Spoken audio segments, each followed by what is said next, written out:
The recent attacks on tourists and security forces in Tunisia have made the anti-terrorism bill a priority for lawmakers. Security forces say they need the necessary tools to fight terrorism. Our security forces and army are on the front line of this war, and they need tools to fight terrorists. And the main tool is the anti-terrorism law. Tunisia already has an anti-terrorism law that was adopted in 2003, but it was essentially used to silence dissidents and strengthen the rule of Tunisia's former president, Zine El Abidine Ben Ali. Thousands of people were jailed between 2003 and 2011.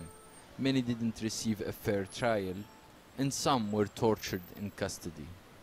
The new bill gives sweeping powers to security forces who will be able to arrest protesters, detain and arrest people without trials, wiretap and record phone conversations, and even sentence those found guilty to death. Many human rights groups fear that this law will open the door to abuses and violations.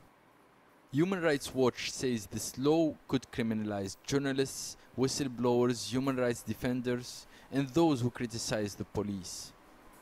It would also allow security forces to use deadly force when it is not strictly necessary to protect lives. In reality, this is a step backward for freedoms and rights, but we see this as really an open door for reintroducing some of the repressive methods of the former regime in the new, democratic transition in Tunisia. The bill will certainly help Tunisia fight armed groups. But there is also a risk the new law could have a counter effect, further radicalizing young people who feel unfairly targeted by the system. Youssef Gaigi, CCTV, Tunis.